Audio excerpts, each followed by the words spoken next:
क्या ये सही डिसीजन था आपके लिए? नहीं। मतलब ये जर्नी अकेले की नहीं है।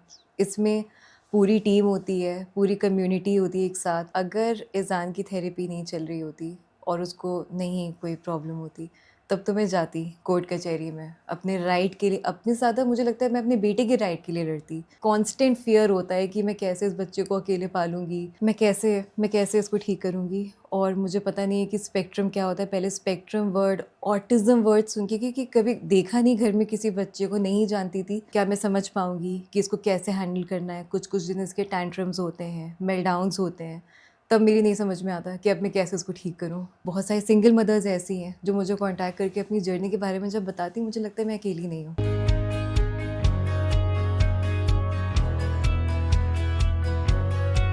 नमस्कार मेरे सारे पेरेंट्स को। मैं doctor Priyanka Singh creative mind के यूट्यूब चैनल पे अपने सारे पेरेंट्स का स्वागत करती हूँ।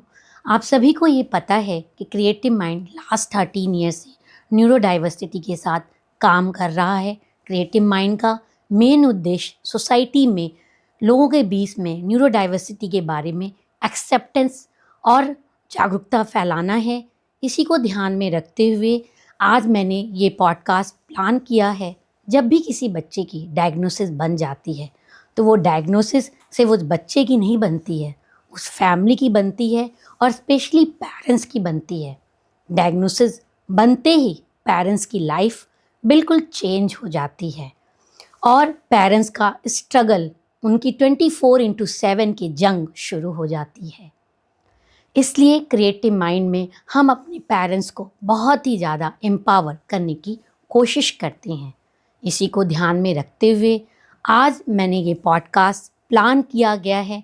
आज हमारे स्टूडियो में हमारे सेंटर की ही एक स्पेशल सिंगल चाइल्ड बच्चे की मदर हैं और उनकी स्टोरी मैं इस प्लेटफॉर्म के ज़रिए उनकी स्टोरी मैं यहाँ पे इसलिए दिखाना चाहती हूँ सो दैट उनकी स्ट्रगल की स्टोरी देख के हमारे सेंटर के और पेरेंट्स को स्ट्रेंथ मिले। तो मैं स्वागत करती हूँ अपने इस यूट्यूब चैनल पे सना जी का। नमस्कार सना जी। नमस्कार, बहुत बहुत शुक्रिया मुझे यहाँ पे बुलाने का। जी और सना जी, मैं आपका एक डिटेल इंट्रोडक्शन चाहती हूँ कि आप पेरेंट्स को बिफोर ऑटिज़म की डायग्नोसिस के रिसीव होने के पहले की जर्नी अपने बारे में बताइए, आपकी स्कूल लाइफ के बारे में और आपकी कैरियर लाइफ के बारे में। ओके, तो मैं बचपन में सऊदी अरेबिया में रहती थी और बहुत छोटी सी फैमिली है मेरी, एक ही बहन है। और हम लोग एक न्यूक्लियर फैमिली में रहते थे और बहुत ही फन फील्ड मेरा वो रहा है बचपन, हंसी मजाक और कोई सीरियसनेस नहीं। और फिर जब मेरी शादी हुई तब मैं उससे पहले सऊदी में थी। फिर मैं गई कनाडा पढ़ाई करने के लिए। फिर कनाडा से मैं आई इंडिया शादी करने के लिए। शादी की लाइफ मेरी थोड़ी टफ रही है। और जब 2021 में मेरा डिवोर्स हो गया था, उस टाइम मेरे माँ बाप मेरे लिए एक पूरा एक ढाल बन के खड़े रहे, क्योंकि उनकी सपोर्ट के बगैर कुछ भी पॉसिबल नहीं हो सकता था। फिर मैंने कनाडा से लॉ इन्फोर्समेंट किया। फिर मैं इंडिया आई, मैंने इंडिया में भी लॉ किया। और फिर मैं एक लाइसेंस्ड एडवोकेट हूँ अभी। वेरी नाइस, वेरी जी। नाइस। अभी तो मैं कोर्ट से मैंने पॉज़ लिया है क्योंकि बच्चे पे ध्यान देना है। और अब मैं एक ऑटिज़्म एजुकेटर हूँ and I run an organisation navigating through autism के नाम से, जहाँ पे पेरेंट्स हैं, प्रोफेशनल्स हैं, किसी को अगर हेल्प करनी हो, किसी की कोई भी ऐसी रिसोर्सेज शेयर करने हो जिससे किसी भी पेरेंट का फ़ायदा हो जाए, तो वो उस प्लेटफॉर्म पे आके अपनी कोई भी नॉलेज शेयर कर सकते हैं, क्योंकि एक जर्नी है। वेरी तो नाइस सना जी। मैं भी बहुत कुछ आप सीखती हूँ। ये बताइए, क्योंकि मैं साइकोलॉजिस्ट हूँ और जी 90% केसेस में अपने सेंटर पे मैं ही असेसमेंट करती हूँ। जी तो जब मैं असेसमेंट करती हूँ और मैं जब पेरेंट्स को डायग्नोसिस देती हूँ जी तो वो फेज़ मुझे लगता है वो बहुत ही ज़्यादा डिफ़िकल्ट फेज़ होता है। बहुत सारे पेरेंट्स, जो मेरा अनुभव है, जी कि जी डिनायल के मोड में चले जाते हैं। जी जी तो मैं ये जानना चाहूँगी कि आपके बेटे की डायग्नोसिस कब बनी और जी डायग्नोसिस ने आपके बेटे की आपकी लाइफ में क्या चेंजेस लाए? जी। तो इज़ान 3 साल के हो गए थे और मैं इलाहाबाद में थी।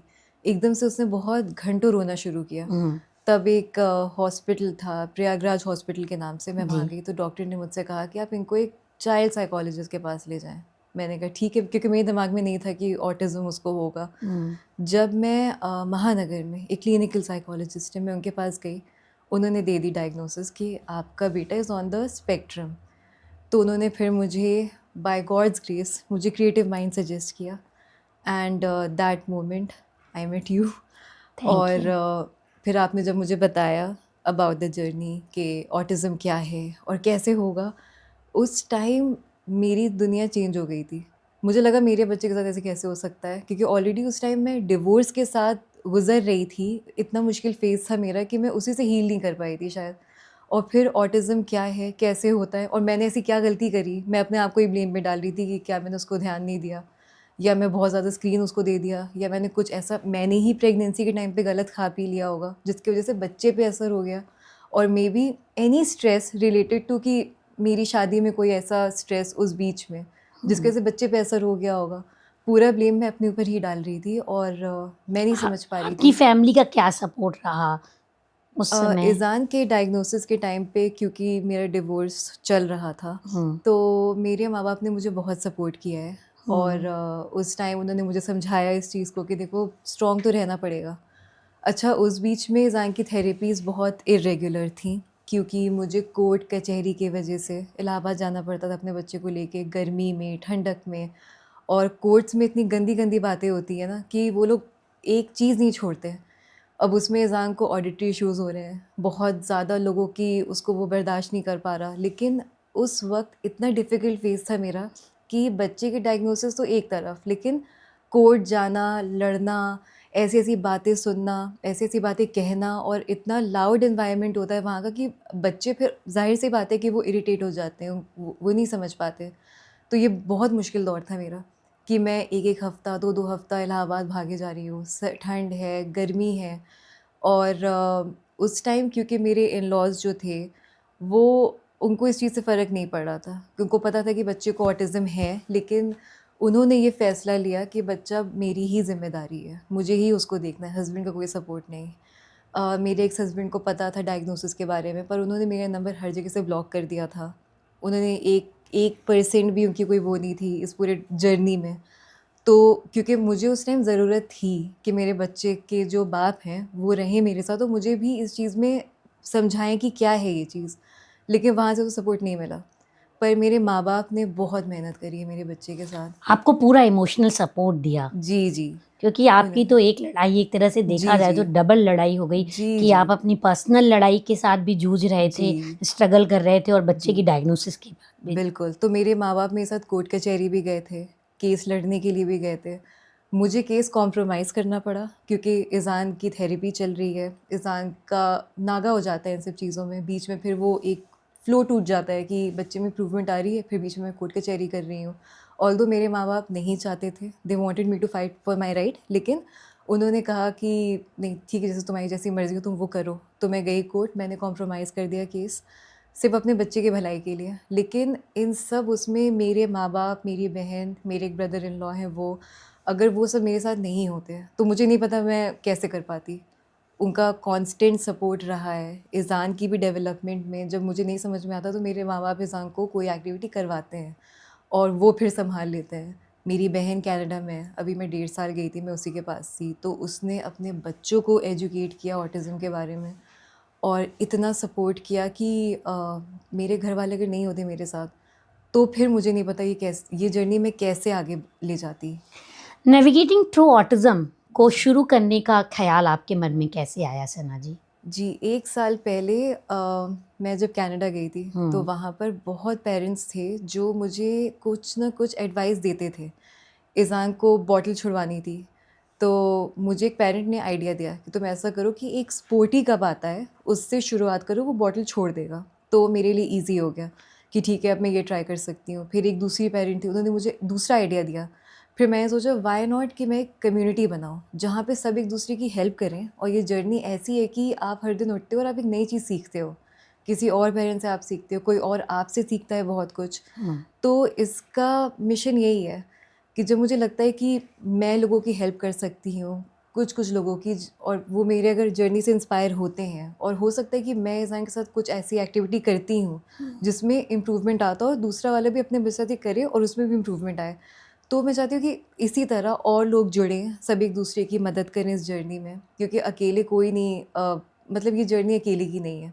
इसमें पूरी टीम होती है, पूरी कम्युनिटी होती है एक साथ, और वो कहते हैं ना कि एक पूरा गाँव लग जाता है एक बच्चे को पालने हाँ, में। कम्युनिटी की बात आपने सही जी, कही। Only where knows where is the shoes pinches, जिसके यस, ऊपर बीतती है वही वही। समझता है। तो फिर मुझे लगा कि मुझसे फिर और लोग जुड़ेंगे, जी। और अभी फ़ेसबुक पर भी मैं बहुत पेरेंट्स से कॉन्टैक्ट में हूँ, और बहुत सारी सिंगल मदर्स ऐसी हैं जो मुझे कॉन्टैक्ट करके अपनी जर्नी के बारे में जब बताती हैं, मुझे लगता है मैं अकेली नहीं हूँ।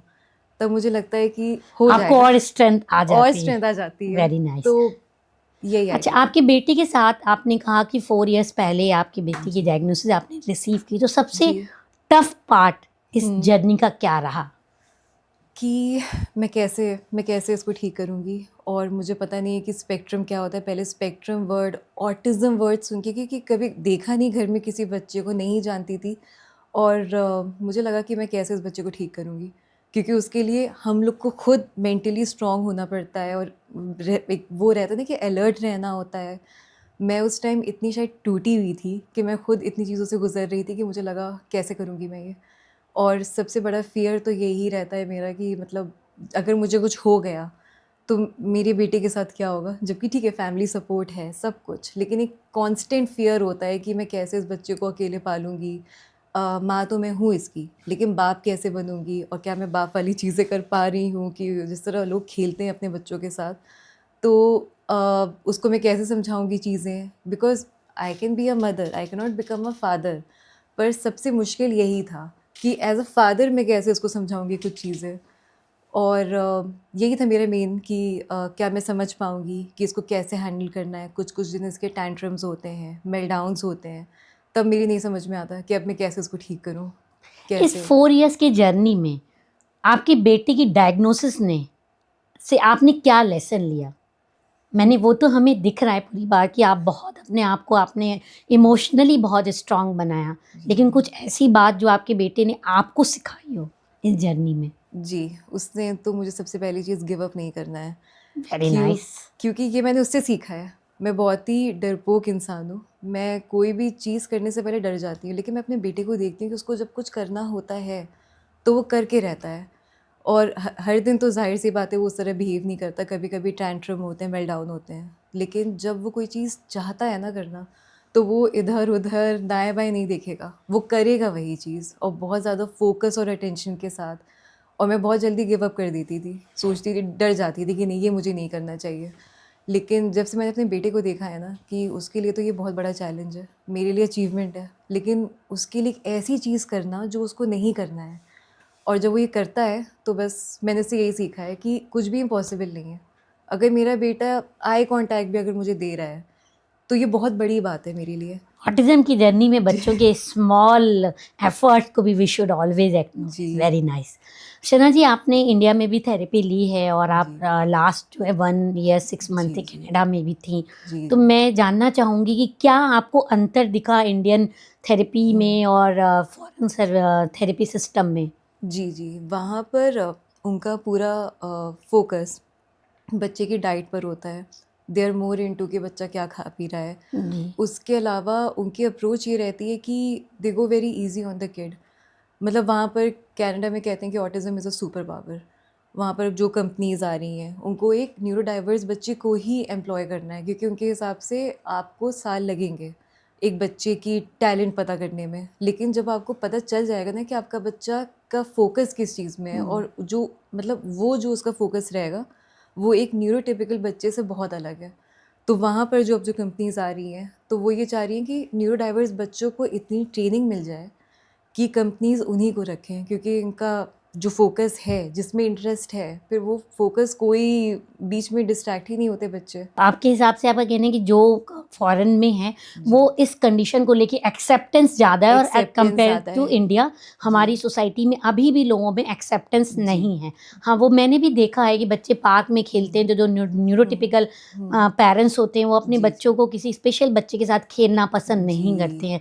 वो मुझे भी देख के बहुत ही बुरा लगता है, और शायद इस पॉडकास्ट के माध्यम से मैं अपने उन पेरेंट्स को भी एक संदेश दे पाऊँ कि वो बच्चे जो हैं वो सोसाइटी का एक इम्पॉर्टेंट हिस्सा हिस्सा हैं, है। जैसे कि आपको जी। बस उनको एक्सेप्ट करने की एक्सेप्ट और करने की एक्नॉलेज ज़रूरत है। करने की जी, ज़रूरत है। जी। सना जी, क्योंकि एक्सेप्टेंस का फेज़ बहुत मुश्किल है, और व्हेनेवर वी जी। Are talking about the autism spectrum autism disorder, spectrum. जी, तो जी। हर बच्चा अलग है, हर बच्चे की लड़ाई अलग है, हर बच्चे की क्वालिटी अलग है, हर बच्चे की स्ट्रेंथ अलग है, हर बच्चे की वीकनेसेस अलग है। जी।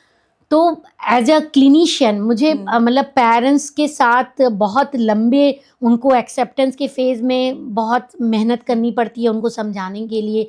उसके बाद जब बच्चे के इम्प्रूवमेंट, किसी बच्चे में बहुत जल्दी इम्प्रूवमेंट हो जाता है, किसी बच्चे में बहुत स्लो इम्प्रूवमेंट हो जाता है, तो पेरेंट्स जी। का जो पेशेंस है ना वो कहीं ना कहीं डगमगाने लगता है। जी। तो आपने तो एक इतनी स्ट्रगल की जर्नी देखी है, यू आर अ जी। सिंगल मदर, और जी, जी। डेफिनेटली आप हमारे पेरेंट्स के लिए एक इंस्पिरेशन साबित होंगी।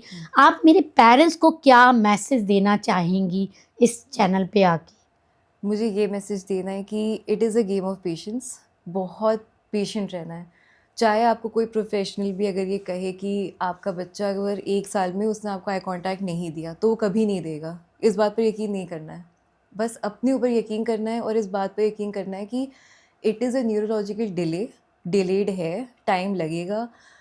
मेरा बच्चा जो चीज़ 2 साल पहले नहीं कर पा रहा था, वो अब कर पा रहा है। तो मेरे लिए कोई भी टाइमलाइन, किसी और की कही हुई टाइमलाइन मैटर नहीं करती है। मैं सिर्फ़ ये देखती हूँ कि आज की तारीख में अगर मेरा बच्चा मुझे देख रहा है, उसने एक वर्ड भी अगर बोलने की कोशिश करी, तो बस काफ़ी है।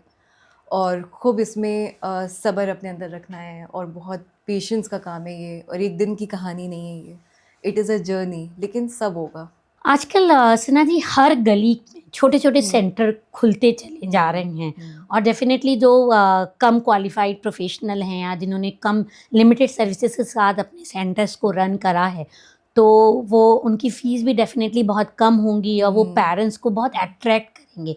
तो एज अ पेरेंट्स, आप अगर किसी नई कंट्री में जाती हैं और किसी भी थेरेपी सेंटर का सिलेक्शन करती हैं, तो आप किन किन बातों का ध्यान रखती हैं? पहले तो आरसीआई लाइसेंस होना चाहिए। इंडिया में है तो रिहैबिलिटेशन काउंसिल ऑफ इंडिया के लाइसेंस्ड ही थेरेपिस्ट के ही थेरेपी सेंटर में जाना चाहिए, क्योंकि फिर वही सही गाइड कर सकते हैं। क्योंकि अब ऐसे मैं देख रही हूँ कि ढेर सारे थेरेपी सेंटर्स खुल गए, और हर कोई कंफ्यूज होता है। लोग सोचते हैं कि ऐसा करते हैं कि यहाँ चले जाते हैं, यहाँ बच्चा सही हो जाएगा, लेकिन हमें नहीं पता ना कि वो जो है सेंटर सही है, या उन्होंने कोई ऐसा एक फ्रॉड पर्सपेक्टिव से ये कह के कि वो लोग एक पैकेज दे देते हैं कि 1 महीने में आप फ़ोन छुड़वा दें, बच्चा एकदम ठीक हो जाएगा।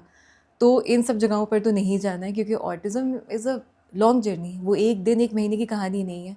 लोग, मैं देखती हूँ यहाँ पे, मुझे खुद कुछ थेरेपी सेंटर्स ने अप्रोच किया कि आप 1 महीने में बच्चे को लाओ, आपका बच्चा एकदम ठीक हो जाएगा। और मैं सोचती हूँ कैसे एकदम ठीक हो सकता है? क्योंकि बच्चों के जो सेंसरी इश्यूज़ हैं वो बच्चों के साथ रहते हैं, कम्युनिकेशन आती है, लेकिन वो समझ जाते हैं कि हैंडल कैसे करना है इसको।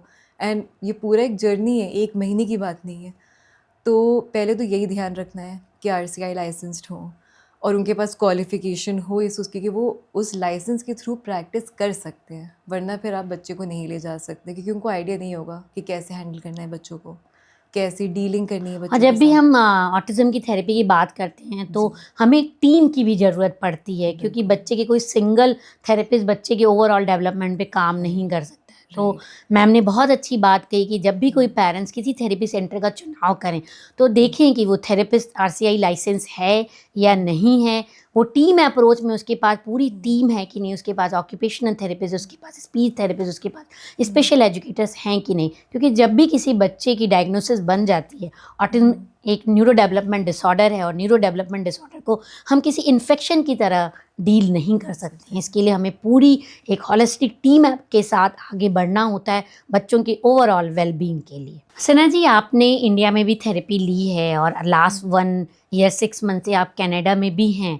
तो आपसे मैं जानना चाहूँगी कि ऐसी क्या अच्छी बातें हैं दो कि ये आपको कनाडा में वो सर्विसेज मिली और जो इंडिया में नहीं मिल पाई, और कौन सी ऐसी चीज़ें हैं जिसमें अभी इंडियन गवर्नमेंट को काम करने की ज़रूरत है? जी, पहले तो वहाँ पर जो गवर्नमेंट होती है वो ऑटिस्टिक बच्चों के पेरेंट्स को फंडिंग देती है कि आप इतना अमाउंट है और आप जो है उसमें स्पीच लैंग्वेज पैथोलॉजिस्ट को कंसल्ट कर सकते हैं और आप ओटी थेरेपी करवा सकते हैं। अभी एबीए थेरेपी नहीं कवर्ड है, लेकिन ये जो फंडिंग्स प्रोवाइड होती हैं उससे पेरेंट्स के लिए बहुत ईजी हो जाता है, क्योंकि हम जानते हैं कि थेरेपीज़ अनअफोर्डेबल हैं और एक्सपेंसिव होती जा रही हैं। तो ये एक अप्रोच है। मुझे लगता है इसी रीज़न से शायद मैं भी यहाँ से जब कनाडा जाने का सोचती हूँ, तो मुझे लगता है कि क्योंकि वहाँ पर सपोर्ट है इस चीज़ की। दूसरी बात, जो स्कूल्स होते हैं, मेरा बेटा एक पब्लिक स्कूल में जाता है और एक क्लास में 3 ऑटिस्टिक बच्चों को रखना ही रखना है। 40 बच्चे होते हैं क्लास में, तो उनकी जो शैडो टीचर होती हैं, वो नॉलेजेबल होती है इस चीज़ में कि उनको पता रहता है कि बच्चे के साथ अगर कुछ इश्यूज़ हैं, तो कैसे उसको डील करना है। तो वो बीच में ब्रेक दे देती हैं स्कूल में। एक सेंसरी रूम उनका होता है, क्योंकि मेरा बेटा हाइपर एक्टिव है, तो एक छोटी-सी ट्रैम्पोलिन होती है उसके रूम में और लाइट्स होती हैं डिम वाली। वो लोग नॉइज़ कैंसलिंग हेडफोन्स भी बच्चों को देते हैं। मेरे बेटे को क्योंकि ऑडिटरी इश्यूज़ हैं, तो उसको बीच में वो दे देती हैं, ब्रेक्स देती हैं कि क्योंकि हर वक्त बच्चा क्लास में नहीं बैठा हो सकता है, तो एक सपोर्ट रहता है कि स्कूलिंग भी हो जाएगी और बच्चों को सपोर्ट भी मिल जाएगी। और तीसरी चीज़ ये कि अवेयरनेस से ज़्यादा एम्पैथी बहुत है। वहाँ पर मैं कहीं भी ज़ान को लेके जाती हूँ, तो मुझसे कोई नहीं पूछता कि ये बच्चा क्यों नहीं बोल रहा है। मैं कोई भी काम पे जाती हूँ तो ज़ान जैसे एक बार वो ज़मीन पे लेटा हुआ था और उसको लाइट्स रिलैक्सिंग लग रही थी, तो मुझे लगा कि हो सकता है कि लोग मुझे कहें कि क्या कर रहा है तुम्हारा बेटा, लेकिन किसी ने देखा ही नहीं उसे। और फिर मैं रिलैक्स हुई कि कोई बात नहीं, ये होता है। और फिर वहाँ और लोग मुझे आके मोटिवेट करते हैं कि इट्स ओके, कोई बात नहीं। तो आपका इन ब्रीफ ये कहना है जी। कि अभी इंडिया में फंडिंग प्रोसीजर बहुत जी, कम है, जी। क्योंकि जो हमें पूरी टीम की ज़रूरत जी। होती है और टीम में जी। डेफिनेटली उनकी हाई क्वालिफिकेशन की वजह से जी। इंस्टीट्यूट के ओनर को एक काफ़ी अच्छी सैलरी पे करना होता बिल्कुल, है, और बिल्कुल। सैलरी भी हर साल उनका इंक्रीमेंट जी। लगता है, तो हम पेरेंट्स हुँ। को चाह जी। कर भी बहुत ज़्यादा फीस में रिबेट नहीं दे सकते हैं। तो जी, ऐसी जी। फंडिंग सिस्टम हमारी जी। इंडियन गवर्नमेंट को बनाना चाहिए जी, जिसमें जी। बच्चों को थेरेपी का कुछ रिम्बर्समेंट मिल सके। बिल्कुल। दूसरी इम्पॉर्टेंट चीज़ आपने जो हाईलाइट की वो कि जी। इंडिया में बात तो बहुत इंक्लूसिव सेटअप की जाती है, हुँ। लेकिन प्रॉपरली वो इंक्लूसिव सेटअप सेटअप। नहीं है। ये जी। बात आपने सही कही सना दी, जी। क्योंकि अपनी क्लिनिकल प्रैक्टिस में मैं देखती हूँ कि पेरेंट्स स्कूल से बहुत परेशान होता है। वो बार बार जी। मुझसे आके कहता है कि प्रियंका जी। मैम आप प्लीज़ कोई स्कूल शुरू कर दो, क्योंकि हमारी जी। बच्चे की स्कूल में मिसकेयर हो रही है। और जी। जो तीसरी बात आपने कही कि हमारी सोसाइटी में अभी हुँ। भी ऑटिज़्म को लेके एक्सेप्टेंस, अवेयरनेस, एक्नॉलेजमेंट जी। बहुत कम है। लोग जी। बहुत अलग निगाहों से देखते हैं, और इस जी। चीज़ को शायद इस पॉडकास्ट के माध्यम से हम हुँ। सोसाइटी में और अवेयरनेस फैला पाए कि जी। वो वैसे ही बच्चे हैं जैसे आपके न्यूरोटिपिकल बच्चे हैं, और बस उनको सोसाइटी को देखने का अलग तरीका अलग होता था। है। कभी कभी पेरेंट्स कहते हैं, मुझसे एक पेरेंट्स ने एक बात कही थी जो आज तक मेरे दिल में है, कि मैं जब अपने भाई के बेटे को देखता हूँ तो मैं देखता हूँ कि हुँ। मेरा बेटा बहुत पीछे है, लेकिन हुँ। फिर मैं ये सोचता हूँ कि मैं तो एक अलग लड़ाई लड़ रहा हूँ अपने बेटे के लिए। बिल्कुल। तो हर पेरेंट्स को ये सोचना है कि सोसाइटी के और बच्चों के साथ उनको कंपैरिजन न करके आपकी जो लड़ाई है वो बिल्कुल अलग है। शायद ये टॉपिक रिलेटिव नहीं है इस पॉडकास्ट से, लेकिन मैं ये जानना चाहूँगी कि जो शायद आपका पहला केस मेरी लाइफ में नहीं है, आपसे पहले भी हुँ। मैं ऐसी माँओं से मिली हूँ जो कि हुँ। सिंगल मदर्स हैं। जी, कुछ जी। माँओं ने ये बात कही कि मेरे हुँ। बच्चे की डायग्नोसिस बनने के बाद हमारे में हुँ। झगड़े शुरू हो गए हुँ। और हुँ। सारा दोषारोपण जी। मेरे ऊपर आ गया, जबकि जी। ऑटिज़्म एक न्यूरो डेवलपमेंट ऑर्डर डिसऑर्डर्स है। है, जी। और न्यूरो डेवलपमेंट डिसऑर्डर्स किसी बैड पेरेंटिंग की जी, तरह नहीं नहीं होता है, होता। इसके लिए बहुत ज़्यादा एविडेंस है। तो मैं हुँ। यहाँ जानना चाहूँगी मैम कि जो आपने इतना ईज़ी छोड़ दिया हुँ। अपने हस्बैंड को, जी, जी। तो क्या ये सही डिसीज़न था आपके लिए?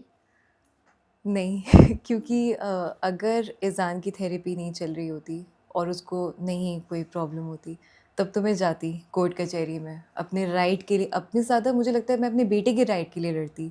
हुँ। मुझे बुरा भी लगा कि मैंने बहुत जल्दी गिव अप कर दिया, बहुत आसानी से गिव अप कर दिया।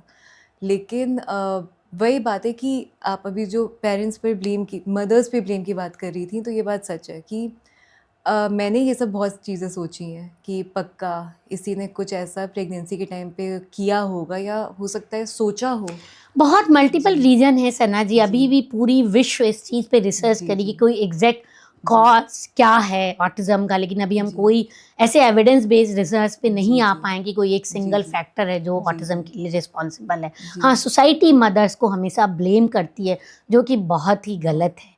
जी माँ का रिश्ता बच्चे के साथ 9 महीने पहले से जुड़ता है, पिता का हम्म, रिश्ता तो बच्चे के जन्म के साथ जुड़ता है, लेकिन माँ तो जी 9 महीने पहले की जननी लेके आती। तो कोई भी माँ कभी ये सोच ही नहीं सकती कि उसके बच्चे को कोई भी प्रॉब्लम हो सके।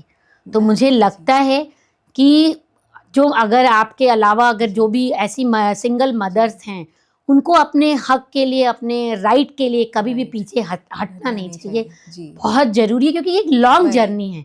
हम बिल्कुल हर दिन के फाइनेंसेस को मैनेज मैनेज करने के करते लिए, हैं तो वो एक इंसान सिंपल डाइवोर्स दे के उस चीज़ से हटे रहना जी, नहीं चाहिए। ये मेरी बिल्कुल, राय है। डेफ़िनेटली, क्योंकि मुझे लगता है कि ये पूरी जर्नी मेरे लिए इतनी मेंटल टॉर्चरिंग थी कि उस टाइम मैं खुद जो है उस मेंटल उसमें नहीं थी कि मैं ये चीज़ समझ पाऊँ कि क्या हो रहा है मेरे बच्चे के साथ। मुझे 3 महीने लगे एक्सेप्ट करने में कि मेरे बच्चे को कोई प्रॉब्लम है, क्योंकि 3 महीने तक मैं डिनायल फ़ेज़ में थी। मुझे फिर लगा आपने कहा कि जी, सोसाइटी में, कोर्ट में जी, इतनी गलत गलत बातें जी, होती थी बच्चे के जी, सामने। तो जी, मुझे लगता है कि system should be sensitised about this condition की अगर किसी एग्ज़ैक्टली, माँ के बच्चे की डायग्नोसिस है और उस जी, बच्चे के सामने आप इस तरह की बातें कर रहे हैं, तो ये जी, बहुत ही असंवेदनशील है। और मैं जी, चाहूँगी कि इस पॉडकास्ट के माध्यम से भी लोगों को, हुँ, अगर कहीं भी किसी कोर्ट में इस तरह की बातें चल रही हैं, तो जी, कोर्ट रूम में भी इन बच्चों की केयर के लिए एक अलग रूम बनाना चाहिए, जहाँ पे हम बच्चों को बिल्कुल। सेफ रख सेफ पाएँ। रख पाएँ, क्योंकि इज़ान की डायग्नोसिस की रिपोर्ट मैंने अटैच करी। मैं जब कोर्ट जाती थी, मैंने हर वक़्त कहा कि मेरे बच्चे को प्रॉब्लम है, मेरे बच्चे को प्रॉब्लम है। लेकिन उसके बाद भी कोर्ट में जो आदमी होते हैं, वो कुछ भी पूछ रहे हैं, कुछ भी कह रहे हैं, ज़ोर से चिल्ला रहे हैं। ठीक है, आप ज़ोर से चिल्ला रहे हैं, लेकिन बच्चे को जब एक प्रॉब्लम है, तो वो कोई समझने को नहीं तैयार है। अब उसी बच्चे को कोर्ट कचहरी करवा रहे हैं, उसी बच्चे को बीच में थेरेपी में गैप हो रही है, लेकिन इससे किसी को फ़र्क नहीं पड़ा। माँ का मेंटल हेल्थ, बच्चे का मेंटल हेल्थ, ये सब जो है हमारे यहाँ बहुत चेंजेज़ आने की ज़रूरत है। Definitely, जी, we are giving us so much importance to the जी, physical and जी, जी। we should pay attention on the mental yes, state of the mother also. It is right. most required. और definitely ये podcast उन parents के लिए भी बहुत ही स्ट्रेंथ हुँ, साबित होगा, और सोसाइटी के लिए भी, कि सना जी का जो पेन था, उसमें उस पेन को कम न करने के बजाय लोगों ने न समझने की वजह से हुँ, कहीं न कहीं, ना हो सकता है कि वो लोग इतने सेंसिटिव न रहे हों। तो हमें ऑटिज़्म की लड़ाई के लिए सबसे पहला कदम इसकी अवेयरनेस फैलाने की है, इसकी एक्सेप्टेंस की है और इसके एक्नॉलेजमेंट की है। सना जी, इन लास्ट में मैं ये जानना चाहूँगी कि आप लास्ट हमसे 4 ईयर्स से जुड़ी हुई हैं। कुछ हुँ। 1-2 शब्द आप क्रिएटिव माइंड्स टीम के लिए भी बोल दें। पहले तो क्रिएटिव माइंड्स मेरे बेटे के लिए इतना चेंजिंग फैक्टर हुआ है ना। मैं 2021 में आपसे जुड़ी हूँ, और तब मैं सीतापुर वाले ब्रांच में जाती थी, और एक अनुकृति मैम थी और एक तृप्ति मैम थी। उन्होंने मेरे बेटे को जिस तरह हैंडल किया है, हैट्स ऑफ, हैट्स ऑफ। और जो मेहनत आप लोगों ने करी है, मतलब इतनी मेहनत करी है कि मतलब मुझे होप हर साल मिलती है। मैं अभी भी आई हूँ कनाडा से, तो मैं आपसे दोबारा जुड़ी हूँ, जी। क्योंकि आप लोग बच्चों को सिर्फ एक प्रोजेक्ट की तरह नहीं देखते हैं, आप लोग इंसान समझते हैं बच्चों को। आप लोग बच्चों के माँ बाप को भी इंसान समझते हैं। आप माँ बाप को के साथ जो माँ बाप को एजुकेट करते हैं, और माँ बाप को ये फील करवाते हैं कि कोई बात नहीं, ये जर्नी है। मतलब ये नहीं कि आप लोग इनसेंसिटिव हैं, आप लोग इतने, जैसे एक ह्यूमन फैक्टर इसमें ऐड करते हैं कि माँ बाप को भी ना सेंटर आने में डर नहीं लगता। मैं जब आती हूँ मैं यहाँ रिलैक्स करती हूँ, क्योंकि मुझे पता है कि मेरे बच्चे के जो थेरेपिस्ट हैं वो इस बात को समझते हैं कि मेरी प्रॉब्लम क्या है, मेरे बच्चे की प्रॉब्लम क्या है। मतलब आप लोग सिर्फ बच्चों की प्रॉब्लम को नहीं, आप लोग बच्चों के माँ बाप को भी समझते हैं कि कोई बात नहीं मैम, कोई बात नहीं, सब सही हो जाएगा। सिन्हा जी, आपने कहा कि जी, आपकी कम्युनिटी में बहुत ही सिंगल मदर हैं, जो जी, आपने आपको ये एहसास दिलाती हैं कि आप इस लड़ाई में अकेली नहीं हैं। उन जी। सिंगल मदर्स के लिए कोई एक लाइन। मैं ये कहना चाहूँगी कि आप लोग जो भी कर रही हैं, बहुत पेशेंस का काम है ये, और ये बहुत ही ऐसी चीज़ है कि कोई भी सिंगल मदर अपने ऑटिस्टिक बच्चे को पाल रही हो, मेहनत कर रही है, तो ये बहुत कोई छोटी बात नहीं है, ये बहुत बड़ी बात है। शायद हम लोगों को वो नहीं मिलता है सोसाइटी की तरफ से, वो मिलना चाहिए, वो आप मिलना हुआ। चाहिए, क्योंकि ये बहुत आसान काम नहीं है कि आप एक माँ जो है बाप भी बनी हुई है, एक माँ जो है माँ भी बनी हुई है और दोस्त भी बनी हुई है, और 24 घंटा आप ही अपने बच्चे को देख रहे हो, संभाल रहे हो, आप एक बाप की भी रिस्पॉन्सिबिलिटी कर रहे हो। तो ये बहुत ही एक पावरफुल चीज़ मुझे लगती है, क्योंकि मुझे अपने डिवोर्स के बाद मैं बहुत टाइम तक डीमोटिवेट हो गई थी, लग रहा था कि मैं कुछ नहीं कर सकती, लेकिन फिर वो स्ट्रेंथ लानी पड़ी, क्योंकि अगर मैं नहीं करूँगी तो फिर कौन करेगा। और मैं ये कहना चाहूँगी कि आप सब जो भी मेहनत कर रहे हैं बच्चों के साथ, आप जो भी काम कर रहे हैं बच्चों के साथ, तो आप गिव अप नहीं करें। और ये जर्नी आसान नहीं है, लेकिन एक दिन सब ठीक हो जाएगा। डेफिनेटली बहुत धैर्य की जर्नी है, लेकिन जी। एट द एंड कहते हैं ना, अंत भला सो सब भला। तो अपनी इमोशनल और अपनी मेंटल स्टेट पे भी मैं चाहूँगी कि सारे पेरेंट्स ध्यान दें, और जो उदास हो जाते हैं, टूटते हैं, क्योंकि अगर टूट के थेरेपी में काम करेंगे तो बच्चा भी जो है वो बहुत ही नेग्लेक्टेड फील होगा। ये एक स्ट्रेंथ की ज़रूरत है, और ये पॉडकास्ट और सना जी की जो ये स्ट्रेंथ वाली जर्नी है वो सारे पेरेंट्स के लिए एक मोटिवेशनल जर्नी साबित होगी। धन्यवाद।